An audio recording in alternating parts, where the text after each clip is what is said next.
me, that's like eating some candy. Nigga, this shit ain't help. Nigga, hold your text. Got MrBallen on this motherfucking Saturday. I said I was gonna do it tomorrow, but I might well do it the podcast. If I do podcast, it's gonna be Saturday, and then MrBallen newest video is gonna be Monday. And then fuck around and just do the other video, cause the schedule, like the Monday, like the videos on do Monday and Tuesday might end up changing. I'll have to let y'all know.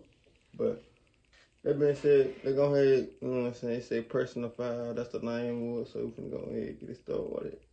18th, 2010. 34-year-old former NBA basketball player Lorenzen Wright, along with his old friend Phil Dodson, were driving in Phil's car through Memphis, Tennessee. Lorenzen lived in Atlanta, Georgia, but he was from Memphis, and so he was back in town to catch up with friends and family, and to really spend some time with his 6 children who lived there with his ex-wife, Shara. Phil and Lorenzen drove down a residential street, laughing together and talking about some of their best memories from when they were younger, and then Phil pulled into the parking lot of a local gym and parked out front. As Lorenzen got outside the car, he had to duck way down so he didn't bump his head on the roof of the car. Lorenzen was huge. He was 6 foot 11 inches tall, with long arms covered in tattoos. And even though he was retired from playing basketball professionally, he was still built like a world-class athlete. Lorenzen and Phil made their way into the gym and headed towards one of the basketball courts inside, where a group of teenage boys were playing a pickup game. And as Lorenzen got closer, he heard the sound of a basketball hitting the rim, and the boys shouting at each other and shoes squeaking on the court as the boys scrambled to grab the loose ball, and immediately Lorenzen smiled, because he loved the sound of basketball being played. Lorenzen and Phil moved around to the side of the court and sat down to watch the game. And as they sat there, Lorenzen began to smile even wider because he noticed his oldest son was one of the young men who was playing. Lorenzen didn't want to distract any of the kids, so he stepped back a little from the court and tried his best to stay out of sight. But at almost 7 feet tall, there was no way for him to hide. And so eventually one of the boys spotted him and shouted Lorenzen's name, and immediately the game came to a complete stop. And within seconds, Lorenzen's son and all the other boys rushed off the court, gathered around Lorenzen, and stared up at him in awe, because Lorenzen was a Memphis sports hero. Lorenzen's friends and family believed that he had been born to play basketball. His father had been a really good college player, and from the time Lorenzen was just a baby, his father had wanted him to follow in his footsteps. In fact, when Lorenzen was only a few days old and had only just come home from the hospital, his father had put Lorenzen's hands around a basketball, because his father believed that the more his son saw the basketball, the more likely it would be that Lorenzen would grow up to become a great basketball player. And as Lorenzen got older, he didn't let his father down. As a young man, Lorenzen had committed most of his time and energy to playing basketball. And when he grew to be 6 foot 11 inches as a teenager, his father and his coaches started to believe Lorenzen had a real chance to play professionally. Lorenzen would have an incredible senior year playing for his Memphis high school basketball team, and then he would go on to play college ball at the big-time program of the University of Memphis. But even on this big college team of all great players from around the country, Lorenzen stood out. And he was so good that after just his sophomore year, he left college, entered the NBA draft, and got drafted by the Los Angeles Clippers. So, at just 20 years old, Lorenzen had become an NBA player and had started making millions and millions of dollars a year. But Lorenzen's biggest joy playing professional basketball, even more than the money and the accolades, had come when he got traded to the Memphis Grizzlies in 2001, and he got to come home and play in the city he grew up in and loved. And even after Lorenzen had retired from the NBA several years later, he had made his home in Memphis with his wife and kids.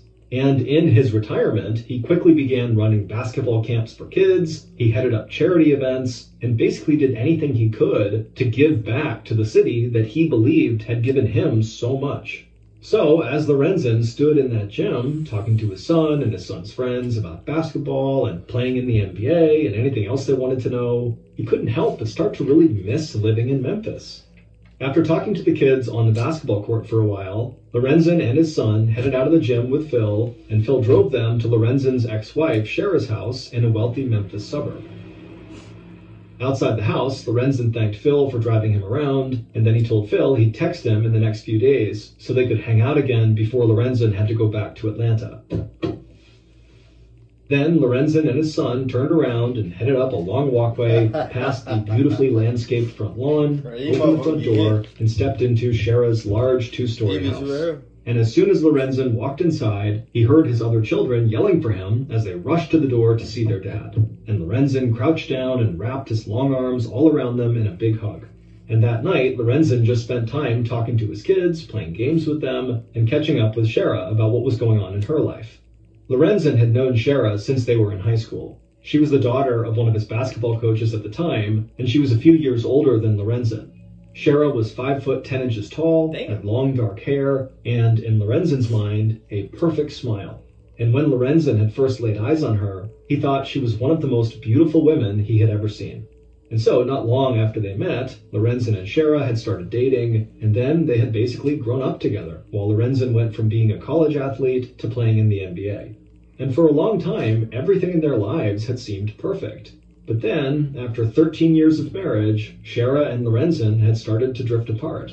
And eventually, they had gotten divorced, and Lorenzen had moved to Atlanta.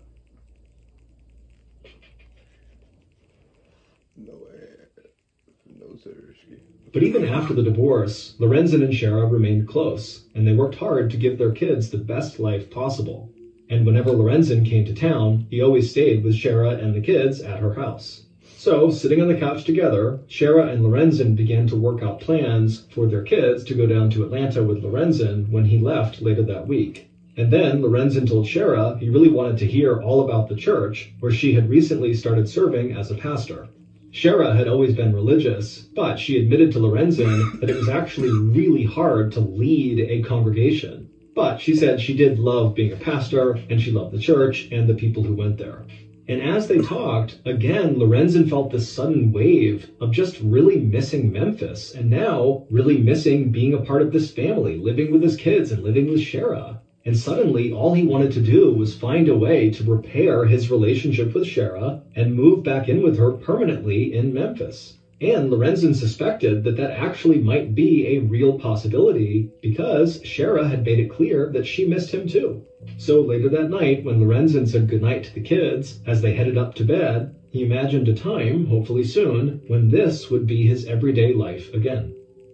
A little before midnight on July 18th, 2010, so a couple of hours after the kids had gone to bed, Lorenzen crept downstairs at Shara's house in the dark. He slid his hand down the banister, took slow steps, and tried to walk as quietly as possible so he wouldn't wake anybody up. Lorenzen made it to the first floor, he walked across the large entryway, he opened the front door, and stepped outside. And once he was outside, he closed the door behind him as quietly as possible. Outside, Lorenzen could already feel sweat dripping down his forehead. Even though it was almost midnight, the temperature was over 80 degrees Fahrenheit. Damn. Lorenzen wiped the sweat away and then looked out across the yard, and he saw a car pull up out front. Lorenzen glanced back at the house where his kids and Shara were sleeping, and then he turned and walked quickly to the car, opened the passenger side door, ducked way down, and climbed inside. The driver smiled at him, and then they pulled away from the house.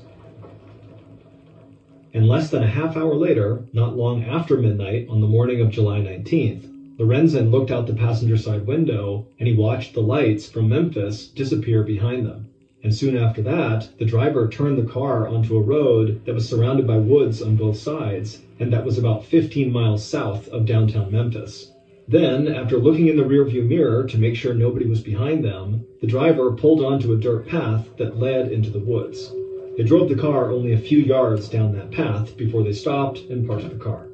Then the driver looked over at Lorenzen, nodded to him, and then the driver stepped out of the car. So Lorenzen ducked down and stepped out of the car as well, and began to follow the driver, who was walking deeper and deeper into the forest. And as Lorenzen walked, he could almost feel the trees closing in on him. Then Lorenzen heard a rustling sound in the trees ahead of them. He and the driver froze for a moment, and Lorenzen strained his eyes to try to see what had made the noise. But it was so dark. Who the driver? Who the driver? Lorenzen just couldn't tell what it was. And so a moment later, the driver and Lorenzen were walking again, but just a second later, Lorenzen heard the sound again. But this time, Lorenzen saw what was causing the noise, and he saw it was coming straight towards him. And so suddenly, in a terrified panic, Lorenzen darted off the dirt path, grabbed his phone out of his pocket, put his head down, and just started running as fast as he could into the dark woods. On July 22nd, so 3 days after Lorenzen had gone into the woods, his friend Phil Dodson was sitting on the couch at home watching TV when his phone rang. Phil grabbed his phone, thinking it might be Lorenzen, but he saw Shara was calling. Phil had been waiting to hear back from Lorenzen so they could maybe hang out again before Lorenzen went back to Atlanta, but he knew Lorenzen was busy with the kids and seeing his parents, so he hadn't thought much about it. But as soon as he answered the phone, he could tell something was wrong, because when Shara heard Phil's voice, she didn't even say hi. She just immediately asked if he had seen or heard from Lorenzen. Phil was totally confused and told Shara he didn't understand because he thought Lorenzen was staying with her and her kids. She said that he had, but a few nights earlier, Lorenzen had left the house to meet up with someone, and he had never come back. Shara didn't say anything about this meetup, but Phil secretly wondered if she thought Lorenzen had gone to meet up with a woman, because since the divorce, Lorenzen often had a few different women he was seeing at one time. But Shara just said she thought it was strange that it had been a couple of days now and that Lorenzen had not called to at least check on the kids. Phil said he agreed and that he would try to track Lorenzen down. So Phil hung up and immediately called Lorenzen. And when Lorenzen didn't answer, Phil sent him a text saying that it was really important for Lorenzen to get back to him as soon as possible. After that, Phil called Lorenzen's mom, and it turned out she hadn't heard from him either. Fuck all that. I'm saying, what was he running from in the woods? Because soon as MrBallen said he seen what he seen, I thought it was a bear or something. Soon as he said he seen what he seen, he ran, but MrBallen went to a whole different day. And she was getting really worried too and thought something was wrong, and she was thinking about calling the police. Phil tried to keep her calm, but he knew it was no use. Lorenzen's mom was maybe closer to Lorenzen than anybody in the world, and if she was worried about her son, nobody could say anything to change her mind. After several more hours of not hearing anything... I ain't gonna lie, mama know. Mama be knowing, boy. But mama intuition. From Lorenzen, and discovering that no friends or family had heard from him since he left Shara's house a few nights earlier, Phil wound up calling Lorenzen's mom back again, and he told her... I hope my mom don't see that video, because I don't know if I said the right thing. my mom do be watching my video. But he too was now very worried. So Lorenzen's mom called the police in the suburb where Shara lived and reported that her son was missing. But the police response was not nearly as urgent as the people close to Lorenzen had hoped it would be. And over the next few days, there didn't seem to be any real progress made in trying to find Lorenzen. But the police would say that they had no reason to believe there was any foul play involved in Lorenzen's supposed disappearance, which was part of the reason why there was not a lot of urgency here. But Lorenzen's mom kept calling the police over and over and over again, asking for updates and putting pressure on them, and she even contacted the press. She said her son was a former professional basketball star who was 6'11" tall, and so it just didn't make any sense that nobody had seen or recognized him over the past few days. And then finally, on July 27th, so 8 days after Lorenzen had gone into the woods, Memphis police took over the case, because they had been notified about a 911 call that had been received by a small town emergency dispatcher early in the morning on July 19th, not that long after Lorenzen had left Shara's house. The 911 dispatcher said the call had been dropped so quickly that they couldn't locate where it was coming from at the time. But Memphis police still didn't understand why nobody had done anything to follow up on that call until over a week after it had been made. Still, there was no use arguing over what could or should have been done, and now Memphis police just wanted to figure out if this 911 call was connected to their missing hometown hero, Lorenzen Wright. And using cell phone tracking data, Memphis police were able to trace the 911 call to Lorenzen's phone number, and they discovered the call had come from somewhere either in or close to the woods, located about 15 miles outside of downtown Memphis. Oh, shit. Hey.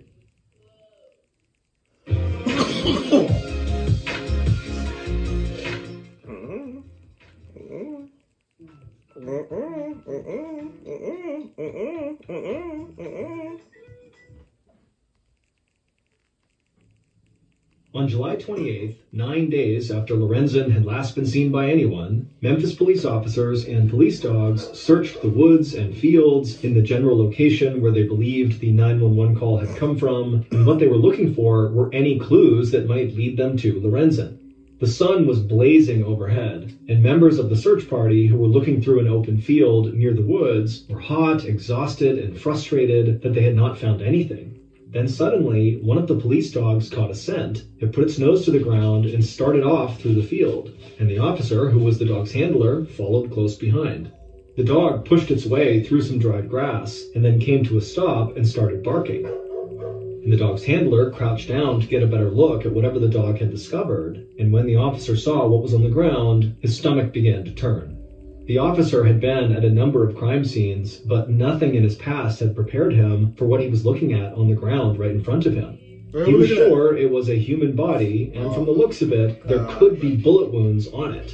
But the summer heat and the net... I ain't gonna lie, I don't even know, dude, like, the basketball player. Y'all know me, I don't too much about basketball. Like, I ain't grew up watching basketball at all. I like basketball a little bit. Like, I played it in real life just for fun, just some shit I do, but as in taking it serious, nah, I don't take basketball. Like, me, personally, I don't do basketball. I love football.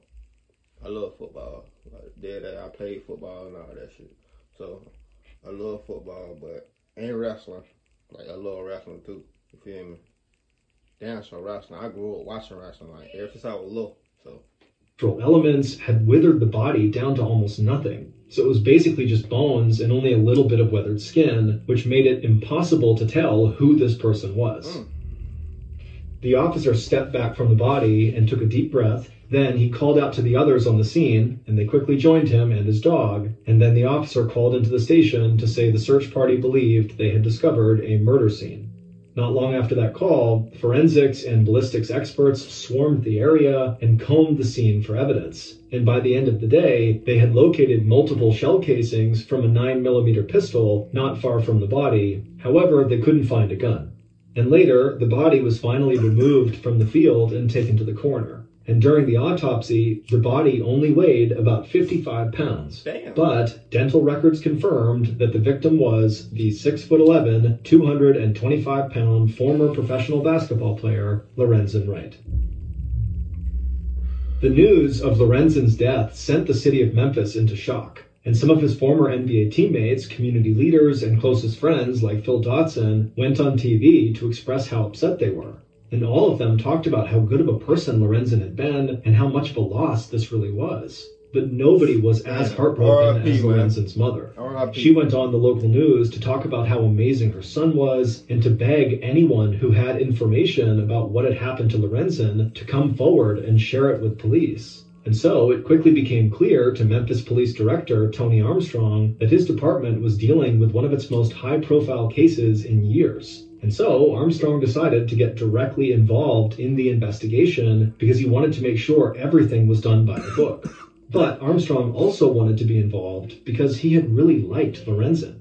Over the years, Lorenzen had been a part of so many community programs and charity fundraisers in Memphis that Armstrong had seen him speak on multiple occasions. And Armstrong thought Lorenzen had been a great role model for young people and that he demonstrated how someone should use their money and fame to better the lives of those around them. Remind me of somebody I know from Memphis. Love Dog, man. For real. Cause the same thing. They got on the people that did Dog Duck, you know what I'm saying? Same thing. And so Armstrong wanted to close the case as quickly as possible so he would be able to tell the people of Memphis that police had found justice for one of their city's heroes. But Armstrong felt like his investigative team was already starting at a disadvantage because the fact that Lorenzen's 911 call had gone unreported for over a week meant that vital evidence at the scene could have been wiped away by the elements. And the killer had been given ample time to travel anywhere in the world before the body was even discovered.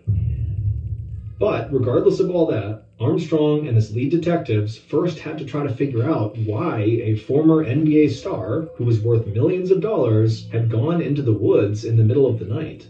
And so, on August 1st, 4 days after Lorenzen's body had been found, Armstrong and members of his team headed to Shara's house in the suburbs.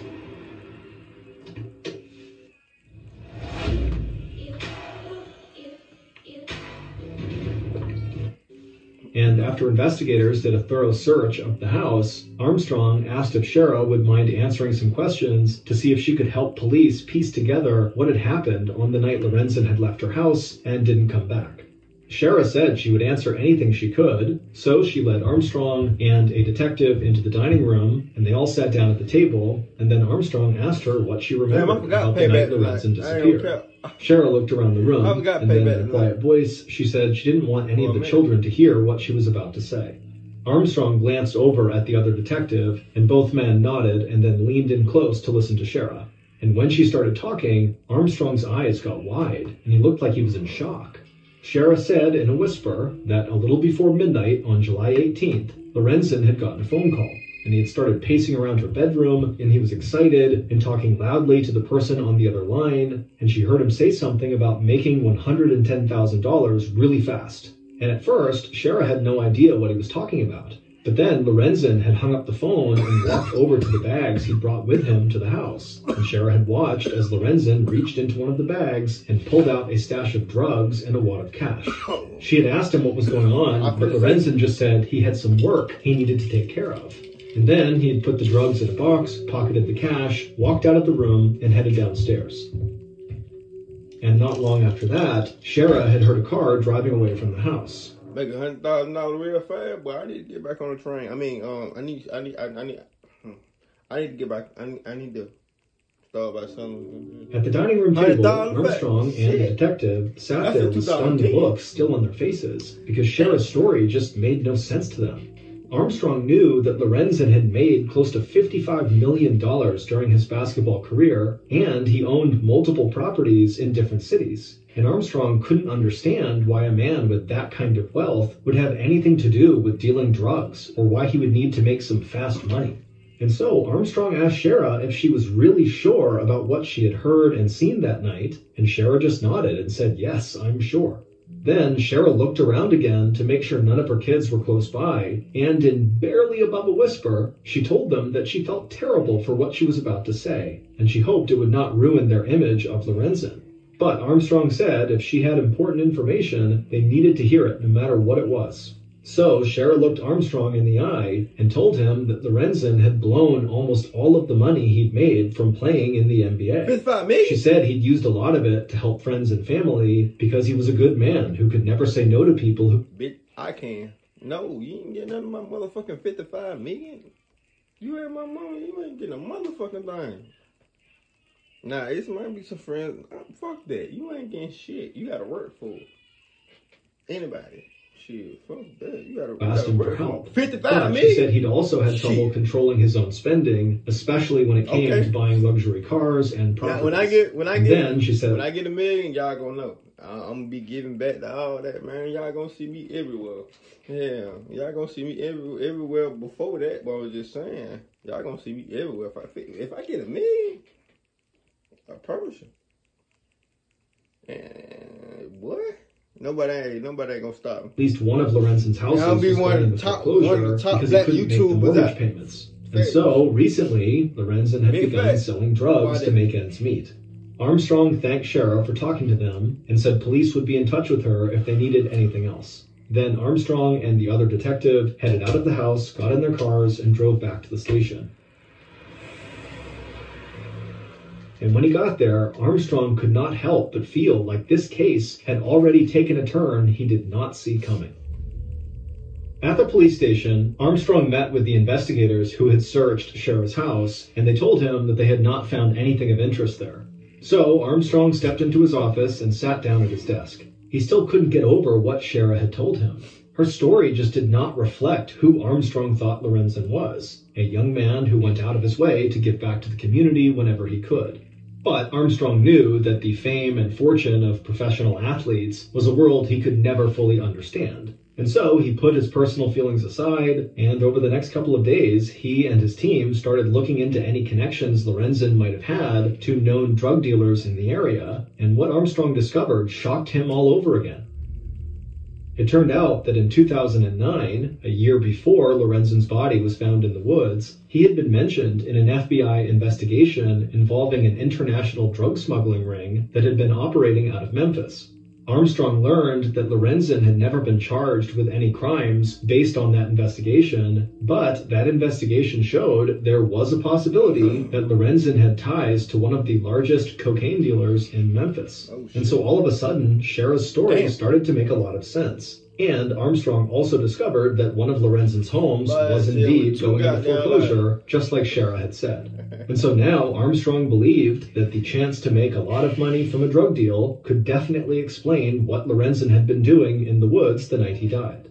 So the Memphis police decided to focus in on this new potential lead and to track down the big-time cocaine dealer who Lorenzen had possibly known. On August 4th, 2010, a week after Lorenzen's body was discovered, Armstrong and his team were still following leads that might connect Lorenzen to a large-scale drug operation in Memphis. But while the police were at work, hundreds of Lorenzen's fans, teammates, friends, and family gathered at the arena where the Memphis Grizzlies play basketball for Lorenzen's memorial service. Shara, the children, and Lorenzen's parents led a long procession across the arena floor to Lorenzen's closed silver casket. Each of Lorenzen's children wore a cap with a logo on it from one of the NBA teams Lorenzen had played for, and they all took a moment to say their last goodbyes to their dad. I like how these commercials ain't got no motherfucking music. I like that. The memorial service was a chance for Memphis to celebrate and honor one of their most loved sports figures, and the service was even televised on local channels for people who could not attend in person. And during the memorial, Lorenzen's mom was visibly shaken and too upset to speak at times. So Lorenzen's younger brother did most of the talking for the family. And he told the crowd how much they all had loved Lorenzen and how proud they were of everything he had accomplished. And then, as he fought back tears, he said he'd always thought his big brother was invincible. So he couldn't believe Lorenzen was now gone. Not long after Lorenzen's brother finished speaking, the mayor of Memphis stepped up to the mic, and he promised Lorenzen's family and everyone in the arena that authorities would track down whoever had killed Lorenzen, and they would bring that person to justice. And in the days following that memorial service, Police Director Armstrong felt the pressure building on his investigative team.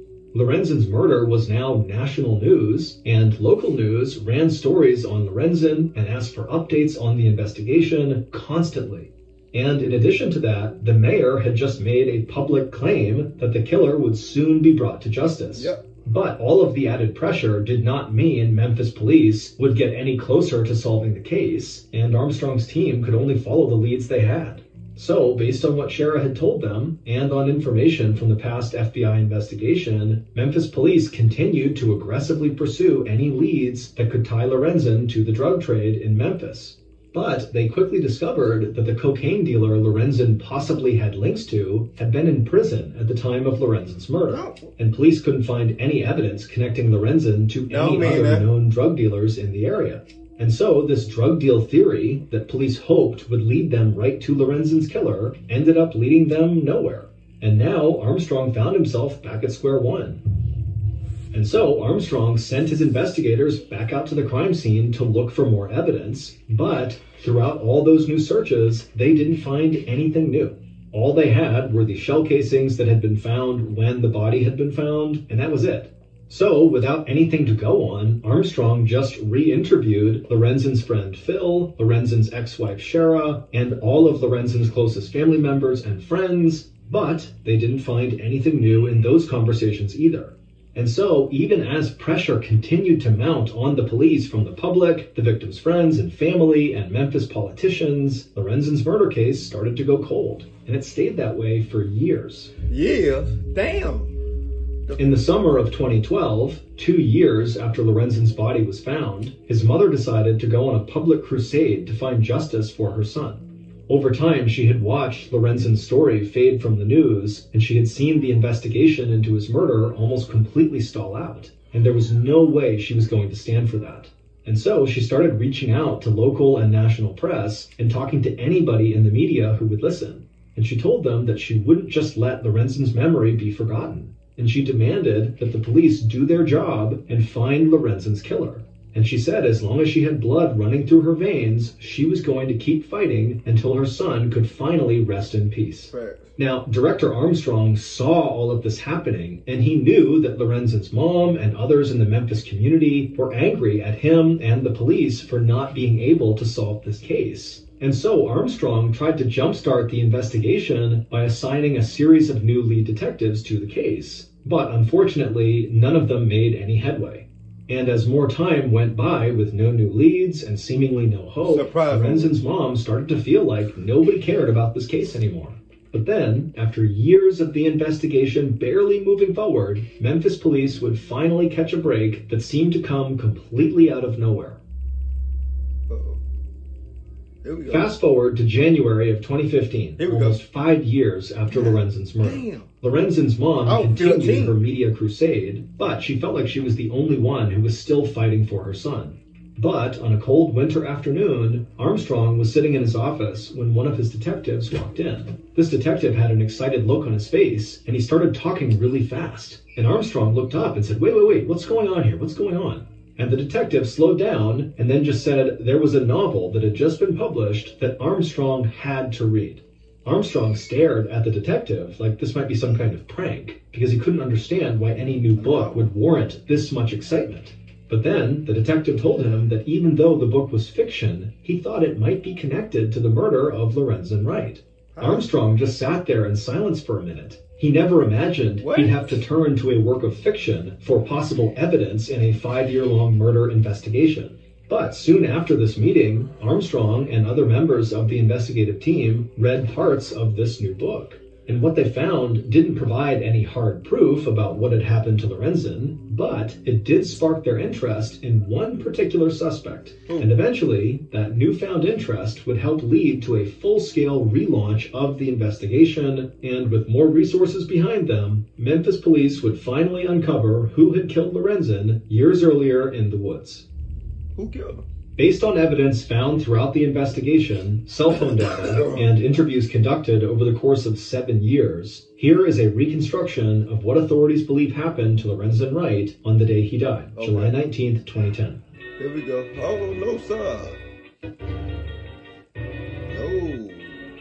The heat and their own nerves were making the killer sweat. So they wiped their hands dry on the side of their black pants. Then they drew a 9mm pistol from their waistband and clutched it tight.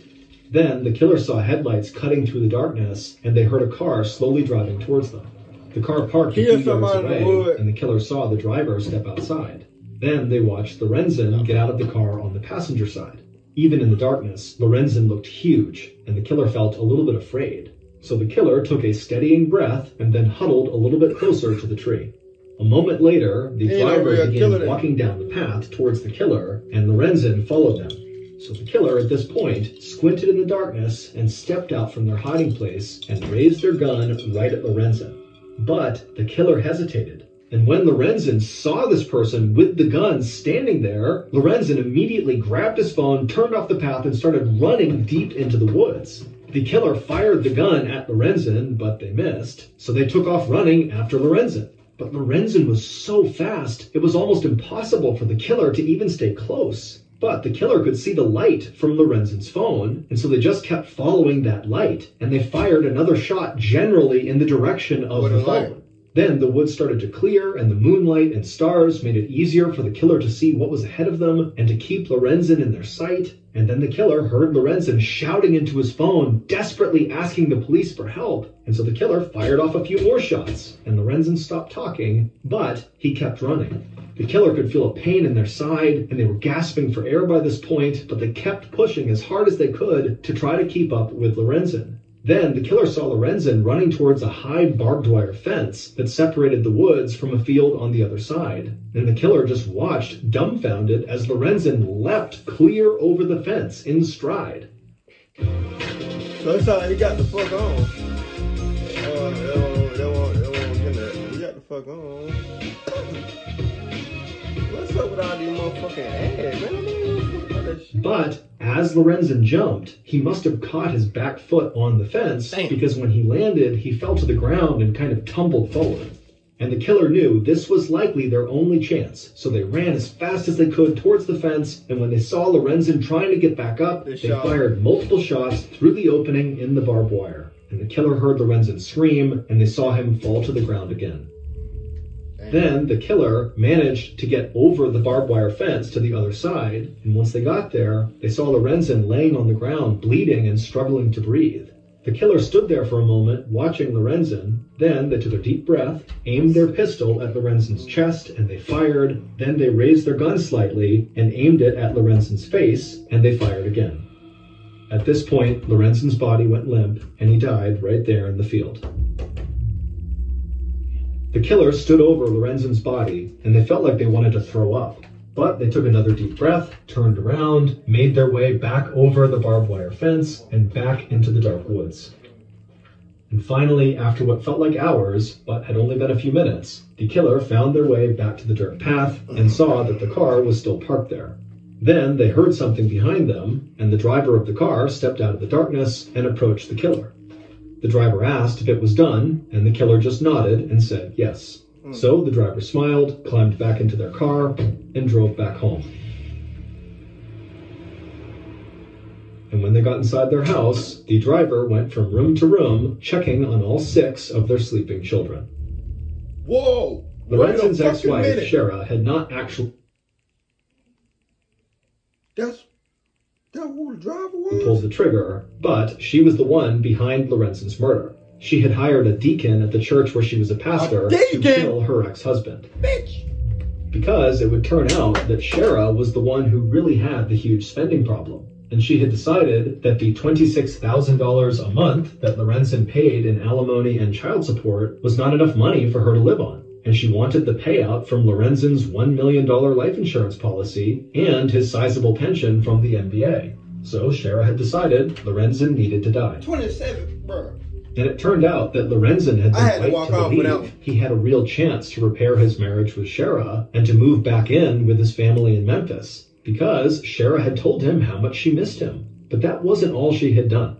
In the days leading up to the murder, she had sent Lorenzen a series of sexually explicit text messages telling him how badly she wanted him back. And she had used those messages to lure Lorenzen from Atlanta back to Memphis. And so, late at night on July 18th, 2010, when Lorenzen was staying with Shara in her bedroom, she told him that she had to go meet someone who owed her money. But she said she didn't really want to go alone because they were meeting outside of the city. And so Lorenzen said he would go with her, and that's how Shara had gotten Lorenzen out to the woods where the gunman was waiting for him.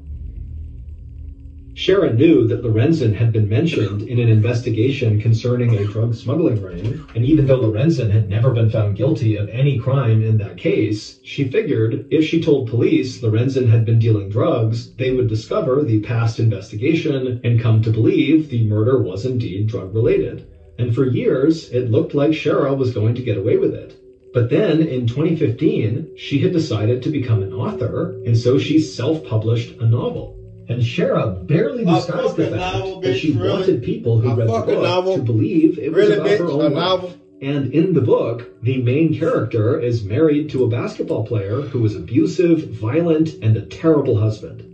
So when Armstrong and other investigators read the book, they thought it came off like an attack on Lorenzen. And even though nobody is killed in this book, some investigators thought... Yeah, that one blew me. So his baby mama, 6 kids, did this. All this shit. With a fucking deacon from the church. Now, these couple stories I've been doing shows that you gotta watch your bitch. You gotta watch who you fucking, cause your bitch ain't your bitch. Just like females, every nigga ain't your nigga. Yeah, man, that shit crazy. That at times, the book read like Shara was trying to justify Lorenzen's murder. Now, the police were not going to use a work of fiction as proof of Shara's guilt, but her book, and a new round of pressure that came from Lorenzen's friends and family after the book was published, led police to re-examine Shara as a potential suspect. As Lorenzen's ex-wife, she had always been a person of interest in the case, but police never felt like they had any evidence tying her to the crime. But once the investigation was relaunched in full, Memphis police received direct help from the FBI, and both agencies focused their energy on people directly connected to Shara. And in 2017, 7 years after Lorenzen's murder, investigators spoke to a woman who had babysat Shara's children on several occasions, and that woman told investigators that she had once overheard Shara say that she had gotten rid of a gun by throwing it into a lake outside of the city. And so, an FBI dive team searched a lake that fit that description, and they found a 9mm pistol in the water that ended up matching the shell casings that had been found near Lorenzen's body. And that gun led investigators to the man from Shara's church who had pulled the trigger. And eventually, that man led them directly to Shara and exposed her involvement in her ex-husband's murder. Dumbass. The man who actually killed Lorenzen was convicted of murder and sentenced to life in prison plus 41 years. Shara signed a plea deal, and as part of that deal, she was convicted of facilitation of first-degree murder and was only sentenced to 30 years in prison with the possibility of parole after 7 years. What the fuck? Man, hell no. They be letting them folks get off on. She did all this bullshit and she was the problem the whole fucking time. He ain't had a spinning problem. She did. That's some bullshit, man. This story's some bullshit. I ain't gonna lie. This whole story is crazy. You can't trust everybody, dog. Y'all can't trust everybody. That being said, give me a thumbs up. This video already 40 minutes long. That being said, give me a thumbs up, like, subscribe. See y'all motherfuckers on the next video, man. Let's ride. I was gonna say something, but I forgot, man. But make sure y'all subscribe, man. Yeah, giveaway at 5K. And we almost at 5K, and I'm giving away $50, $60, 5K. You got, you know what I'm saying? You gotta either however you cash out, we can do cash out, Venmo, Apple Pay. You know what I'm saying? Anything. Xbox, you don't like PlayStation, PlayStation, you know, card, anything. Let's ride, man. See y'all motherfuckers on the next video, man.